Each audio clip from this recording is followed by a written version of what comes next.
बिस्मिल्लाहिर्रहमानिर्रहीम। मैं वतन तो सलामत रहे ता क़यामत रहे। तमाम देखने और सुनने वालों को मेरी तरफ से अस्सलाम वालेकुम।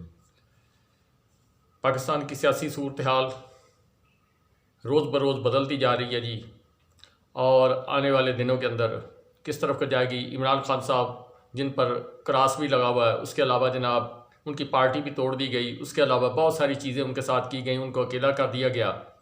क्या वो सरवाइव कर पाएंगे या नहीं कर पाएंगे? जो भाग गए उनकी जगह खाली जगह पर हुई या नहीं हुई? हुकूमत पाकिस्तान कब इलेक्शन करवाएगी, क्या सोच रही है, किस दिन का इंतज़ार कर रही है? पाकिस्तान पीपल्स पार्टी इसके अंदर अपना अहम रोल क्या अदा करेगी? और कुछ हुकूमत पाकिस्तान के ख्वाब जिनकी तकमील के लिए वो ये सारा खेल खेल रहे हैं, ये चीज़ें। और सबसे पहले मैं बात करूँगा जी इमरान खान साहब से भी, और या दूसरी तीसरी चीज़ों से हटके, कि सबसे पहले बात यह है जी कि बजट पेश होने वाला है। अब बजट के अंदर कितना रिलीफ दिया जाएगा, ये बहुत सोचने वाली बात है। अल्लाह करे पाकिस्तानी कौम को रिलीफ मिले। अगर IMF का पैकेज देखना है तो रिलीफ आवाम को नहीं मिलना। अगर पाकिस्तान की आवाम के मुफादात को मद्देनज़र रखना तो रिलीफ पैकेज नहीं मिलना। अगर आवाम पर बोझ डालना है तो रिलीफ पैकेज क्या मिलेगा या नहीं मिलेगा, ये एक सवालिया निशान है। ये IMF की अपनी मर्ज़ी है। वो जिस तरह एक साल से लगातार अपनी जो है वो शिकें आगे बढ़ाते जा रहे हैं। जिस तरह पाकिस्तान जब FATF के अंदर था, तो जब पाकिस्तान वो मराहल तय कर लेता था तो वो नई शराइत जो है पाकिस्तान के सामने रख देते थे। इसी तरह IMF जो है वो पाकिस्तान के साथ यही खेल खेल रहा है। अब ये सारे मनाजर को अगर देखा जाए तो हुकूमत पाकिस्तान किस तरफ जाएगी? कोई मुल्क पाकिस्तान की मौजूदा हुकूमत पाकिस्तान को पैसे नहीं दे रही जी। उसकी वजह पाकिस्तान में सियासी इस्तेकाम नहीं है, मौशी इस्तेकाम नहीं है। लोग यहाँ से पैसा लेकर बाहर जा रहे हैं। पाकिस्तान के अंदर सियासी अफरा तफरी है। पाकिस्तान की अपोजिशन को कॉर्नर किया जा रहा है। फिर ये जो ह्यूमन राइट्स की वायलेशन है, इसने पाकिस्तान के ख़िलाफ़ एक नया महाज खड़ा कर दिया। ये सारी चीज़ें जिसको इंटरनेशनल मीडिया जो वो हाईलाइट कर रहा है, और उसके पीछे भी उनके मकासद हैं। क्यों पाकिस्तान कुछ थोड़ा सा अपना झुकाव चाइना और रूस की तरफ भी रखना चाहता है, ताकि हमारी जो लाइफ लाइन है वो चलती रहे। अब अमेरिका ये कभी बर्दाश्त नहीं करेगा, और इस वजह से हो सकता है जी कि आने वाले दिनों के अंदर ये चीज़ें जो पाकिस्तान को प्रॉब्लम करना पड़े, या और फिर भारत को इसमें से खारिजुल इम्कान करार नहीं दे सकते कि वो FATF के अंदर पहले भी लॉबिंग करता रहा है और पाकिस्तान को हर जगह नीचा दिखाने के लिए वो लॉबिंग करता रहे। ये सारे एविडेंस वो इकट्ठे कर रहा है, को ट्विटर से कर रहा है, को फेसबुक से कर रहा है, को कहाँ से कर रहा है। फिर ये एक पाकिस्तान के लिए FATF में जाकर एक नया मसला खड़ा हो जाएगा। एक ह्यूमन राइट्स वायलेशन का, दूसरा मनी लॉन्ड्रिंग एक दफ़ा फिर अपने अरूज पर चलेगी। क्योंकि पाकिस्तान के बैंकिंग निज़ाम तो तबाह हो गया, पाकिस्तान के डॉलर बेकाबू हो गया। लोग जो फॉरेन रेमिटेंसेस थे वो बैंकों से निकाल रहे हैं। क्यों? उसमें बहुत ज़्यादा मार्जिन है, 30-35 रुपए का मार्जिन है डॉलर का, आम मार्केट के हिसाब से जो सरकारी रेट है उससे, और आम मार्केट का। तो कोई भी आदमी 30-35 रुपए जो है अपना नुकसान नहीं करेगा। ये चीज़ें जो हैं वो पाकिस्तान के लिए आने वाले वक्त के अंदर ये प्रॉब्लम का शिकार हो सकती हैं। अब इसके मतलब मैं और तो कुछ नहीं कह सकता जी। दुआई की जा सकती है, और अवाम के हाल पर रहम के लिए अल्लाह से हमें दुआ करनी चाहिए। इस हुकूमत से अच्छी तवक्कुआत की उम्मीद रखनी चाहिए। पाकिस्तान के फैसला साज लोगों को पाकिस्तान की आवाम के साथ जुड़कर पाकिस्तान की आवाम के दिलों की तर्जमानी करते हुए फ़ैसले पाकिस्तान के करने चाहिए। बस यही मेरी गुजारिश है जी। यही सब चीज़ों का निचोड़ यही है कि अगर आवाम किसी के साथ है तो फिर उसको किसी चीज़ का डर नहीं है। जिस तरह इमरान खान साहब, उनकी पार्टी भी तोड़ दी गई, हर चीज़ कर दी गई, लेकिन इमरान खान साहब को आसरा है जी अल्लाह की ज़ात पर, और आवाम जो उनके साथ खड़ी है। आज मैं हसनैन उर्दू पॉइंट वाले का एक मतलब वो ट्विटर पर उसने एक सर्वे शेयर किया हुआ था अपना रावलपिंडी का, तो उसके अंदर मैंने अजीबोगरीब मंजर देखा। उसने बगैर एडिट किए हुए उसको लाइव जो है वो एक किस्म का वो जितना भी 4-5 मिनट का वो उसने जो अपना शेयर किया, उसमें पाकिस्तान तहरीक इंसाफ 115 लोगों ने उसके ऊपर वोटिंग की। पाकिस्तान मुस्लिम लीग को 15 किया, पाकिस्तान पीपल पार्टी को 2 आदमियों ने कहा जी, 2 या 3 आदमियों ने कहा जी कि हम वोट देंगे। कुछ मौलाना फजलुर रहमान साहब के थे, वो उन्होंने ऐड नहीं किया हुआ था, और इसी तरह किसी ने कहा जी कि मैंने हिस्सा ही नहीं लेना। अब इमरान खान साहब जो है उनकी पार्टी टूट फूट गई जी। इमरान खान साहब की पार्टी टूट फूट गई, और उसके बाद पाकिस्तान की मौजूदा हुकूमत ने समझा कि अब मामला जो हैं वो सीधे हो रहे हैं, और सीधे होने के बाद अब अगर बाकी अहदाफ जो मैं आगे चल के आपको बयान करूंगा, अगर वो हासिल कर ले तो हम इलेक्शन करवा सकते हैं। जो फैसला साज है वो भी ये सोच रहे हैं कि पाकिस्तान तहरीक इंसाफ अब बिल्कुल क्रश हो गई है, अब माहौल आहिस्ता आहिस्ता बनाया जाए। अब ये आप देख रहे हैं कि जो पार्टियां हैं, को किंग पार्टी को फलाना ग्रुप को फलाना ग्रुप, ये बनते जा रहे हैं, फिर इनकी बोलियां लगती जा रही हैं, ये सारी चीज़ें होती जा रही हैं। लेकिन पाकिस्तान तहरीक इंसाफ के चेयरमैन इमरान खान साहब जहां वो जमान पार्क के अंदर बंद पड़े हैं, उनका नेट भी नहीं काम कर रहा सही तौर पर, उनको रसाई भी नहीं है, जो उस तरफ जाता है उसको पकड़ लिया जाता है, या उसकी इतनी सख्त इन्वेस्टिगेशन की जाती है, वो बेचारा उस तरफ को मुँह ही नहीं करता। सिर्फ वकला बरादरी जो है या चंद एक लोग जो हैं वो आते जाते हैं, ये चीज़ें हैं। लेकिन इमरान खान साहब जिस तरह आदमी छोड़ते जा रहे हैं, उहदे छोड़ते जा रहे हैं, उसी वक्त अपॉइंट करते जा रहे हैं। जिस तरह अली अमीन गंडापुर साहब को सदर कर दिया, इसके साथ जनाब और दूसरी सीटों पर जो है वो नामजदगियां करते जा रहे हैं। फिर अदालत से पाकिस्तान तहरीक इंसाफ को जो कल रिलीफ मिला यास्मीन राशिद साहबा की शक्ल में, इसके अलावा आलिया हमजा साहबा जो है उन्होंने एक बड़ा सवाल उठाया कि जो 19 औरतें थी, जो उन्होंने बताया जी ज़राए के मुताबिक जो खबरें हैं जी उसके मुताबिक कि 19 औरतें थी, लेकिन शनाख्त पीरियड के लिए 13 पेश की गई, बाकी 6 गायब हैं। वो कहाँ पर गई, ये एक बड़ा अहम सवाल है। लेकिन पाकिस्तान तहरीक इंसाफ पर जो एक डेंट डालने की कोशिश की जा रही थी, वो कल कुछ हाई कोर्ट लाहौर के अंदर उसको रिलीफ मिला।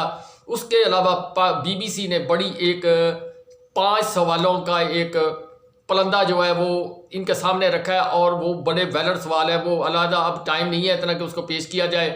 5 सवाल उन्होंने बहुत वैलिड किस्म के उठाए हैं, जिससे ये सारा जो प्लाट या प्लान वो उस पर बहुत सारे सवालिया निशान उठ गए हैं जी। अब चलते हैं जी कि हुकूमत पाकिस्तान क्या खेल खेल रही है जी। ये जो अक्टूबर के अंदर इलेक्शन करवाने की गेम जो है, इसके ऊपर वो अपना बज़ेद है कि अक्टूबर में इलेक्शन करवाया जाएगा, तो उनकी 2-3 चीज़ों पर टारगेट किया हुआ उन्होंने।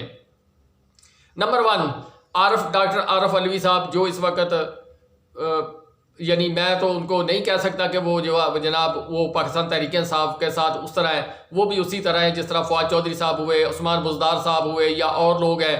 वो उन्होंने प्रेस कॉन्फ्रेंस नहीं की, बाकी कहना उन्होंने किसी का मान लिया जी, इसलिए वो जो फैसले कर रहे हैं वो उसी तरह होंगे। तो आरफ अलवी साहब जनाब वो सितंबर के अंदर तकरीबन 8 तारीख को मेरा ख्याल उनका टेन्योर ख़त्म हो जाएगा।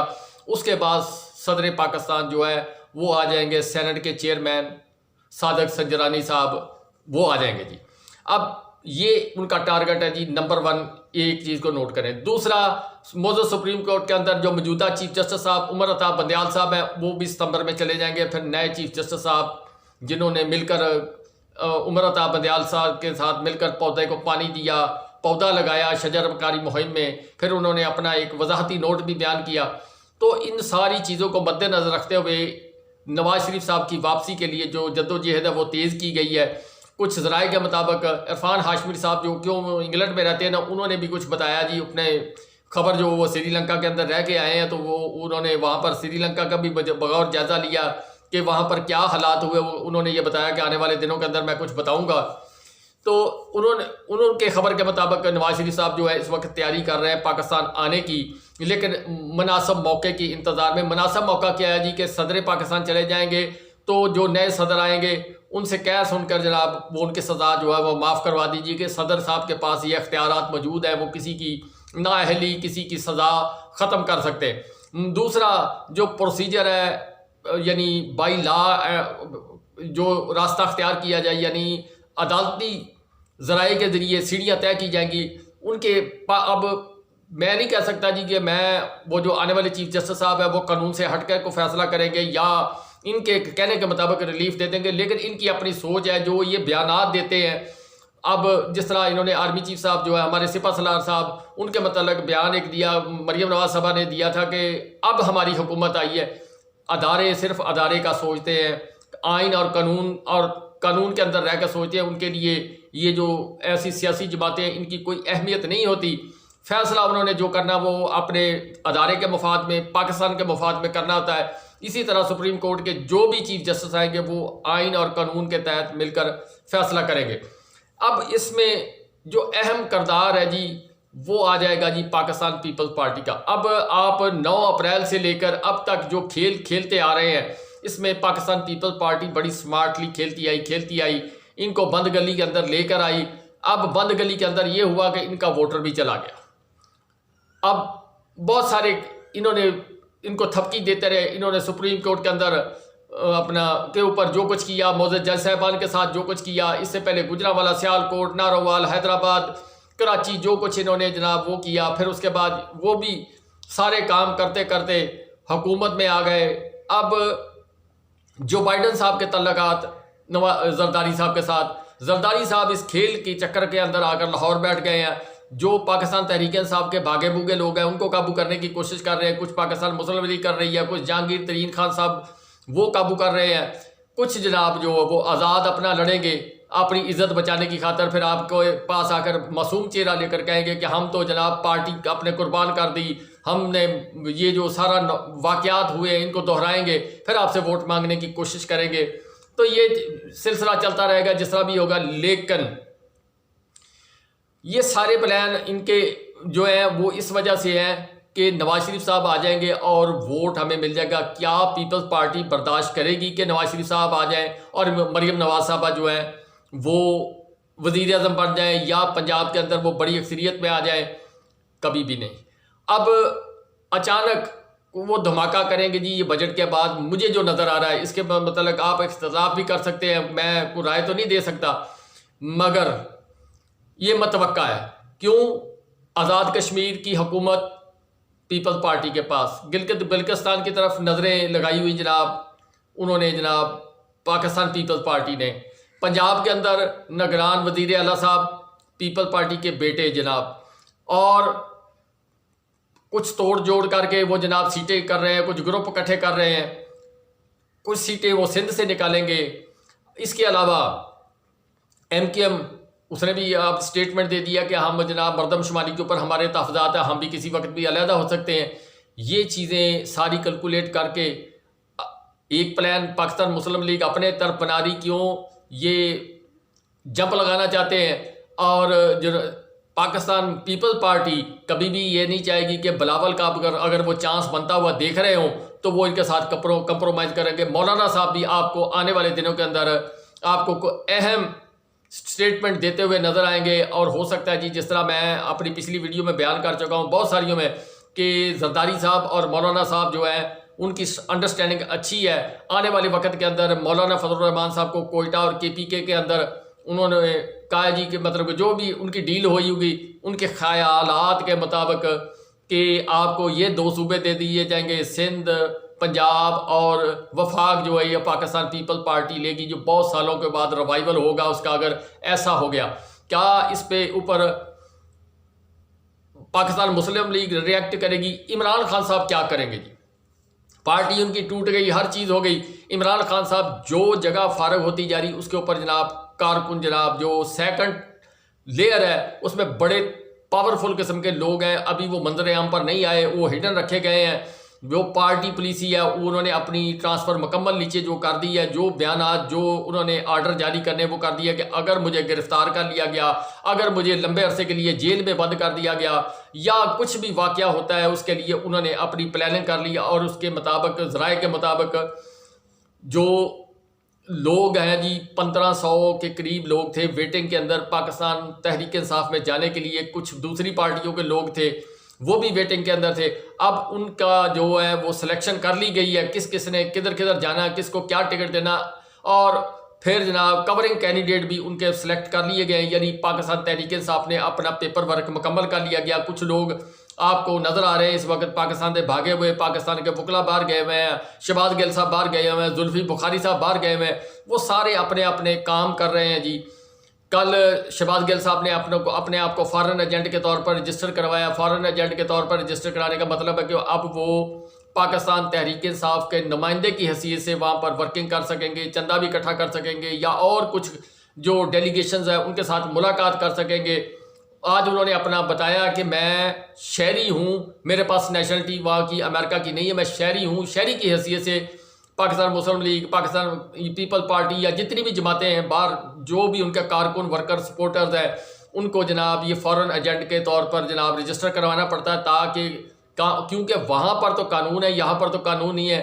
अब पाकिस्तान तहरीक इंसाफ अपनी तैयारी मुकम्मल कर रही है। इसके साथ साथ मैं आपको ये ज़राए के मुताबिक जो खबर है कि 8-9 मई तक अपना 8-9 ये जो जून है, यानी 10 जून से पहले पहले जिस तरह शेख रशीद साहब कह रहे हैं कि या तो सब कुछ लपेटा जाएगा या कुछ अहम फैसले आ जाएंगे, और अहम फैसलों के बाद पाकिस्तान की सूरत हाल तब्दील होती जाएगी और पाकिस्तान का सियासी नक्शा जो है ये समझ ले आप 15 जून तक जो बिल्कुल वाज़े हो जाएगा कि किसने कहाँ जाना, इमरान खान साहब के मतलब क्या फ़ैसला होना है, मज़ीद क्या नरमी होगी या सख्ती होगी, इमरान खान साहब अपनी टीम को किस तरह जनाब हैंडल करेंगे, ये भी आपको वाज़े हो जाएगा।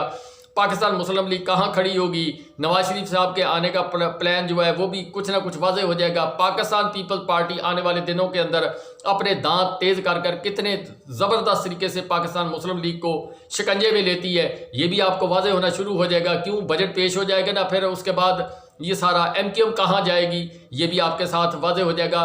ये सूरत हाल बनती हुई नज़र आ रही है। अब इसके ऊपर मज़ीद जो कोई ख़बर होगी फिर उसके बाद शेयर करेंगे। बाकी पाकिस्तान तहरीक इंसाफ के लिए ये जो कल यास्मीन राशिद साहबा या आलिया हमजा साहबा या इस तरह के लोगों को जो रिलीफ मिला है, उसमें पाकिस्तान के उन लोगों के लिए जो बेचारे फंसे हुए हैं, नाजायज़ फंसे हुए हैं, कुछ तो है ना जी जिन्होंने ये काम किया है वो जेन्युइन है, उनको सज़ा मिलनी चाहिए, उनको कोई रियायत नहीं होनी चाहिए। लेकिन कुछ उसमें जनाब सियासी तौर पर जो इन्वॉल्व किया है, जिस तरह 6 औरतें जो बताई जा रही ज़राए के मुताबिक गायब है, वो कहाँ पे हैं, एक बताया जा रहा है कोई हामला औरत भी थी उनमें। ये कुछ इस तरह की खबरें आ रही है। अब देखा जाएगा जी क्या हालात क्या वाक़यात बनते हैं। जो सूरत हाल मैंने को आपको वादे करने की कोशिश की है। बहरहाल के पाकिस्तान पीपल पार्टी को अंडर एस्टिमेट नहीं किया जा सकता जी। इस वक्त पाकिस्तान तहरीक इंसाफ को अंडर एस्टिमेट नहीं किया जा सकता। दरवाजे बंद हैं जी मौलाना फजलुर रहमान साहब और पाकिस्तान मुस्लिम लीग के लिए। ये मज़ीद आने वाले दिनों के अंदर पाकिस्तान पीपल पार्टी इनके साथ दरवाजे और बंद कर देगी। पहले इनको बंद गली में धकेला गया, अब शायद हो सकता है गली के दूसरी नुक्कड़ के ऊपर दीवार की चुनाई शुरू कर दे और ये अपने अंदर फंस कर रह जाए। फिर वो जो इमरान खान साहब ने परसों वाली तकरीर में कहा कि A प्लान से B प्लान पे जाने में ये 1 मिनट लगाएंगे, उसके बाद क्या होगा। क्यों खित्ते की सियासत भी चेंज हो रही है। पाकिस्तान को अभी तक अमेरिका ने या IMF ने कोई रिलीफ नहीं दिया, जिसकी वजह से पाकिस्तान भी मजबूरन, मेरी कल वाली वीडियो के अंदर मैंने आपको बताया कि बाट सिस्टम के तहत पाकिस्तान अफगानिस्तान, ईरान, रूस, चाइना के साथ डॉलर से हटकर अपनी तजारत शुरू कर रहा है। वज़ीर आज़म साहब जनाब आम लेकर गए हुए हैं जी वहाँ पर तुर्की के अंदर। अब वो आम मीठे हैं या आम खट्टे होते हैं। जो सीट उनको दी गई है वो रोमानिया मुल्क है जी, उसके जो आए थे वफद या सदर थे उनके साथ बिठाया गया। रोमानिया वो मुल्क है जिसको पाकिस्तान तस्लीम नहीं करता। अब ये है जी पोजीशन। और कुछ लोग जो हैं वो तुर्की में रहने वाले लोग जो हैं वो पाकिस्तान के मौजूदा वज़ीर आज़म साहब के साथ हंसी मजाक भी कर रहे हैं और इन पर सवाल भी उठा रहे हैं। और बेटा जो है वो सलमान शहबाज साहब वो साथ गए हुए हैं। वो क्या डील करने गए हुए हैं, वो हर जगह इस वक्त साथ हो रहे हैं। ये आने वाले बहुत सारे सवालात हैं जो आपके लिए छोड़ रहा हूँ जी।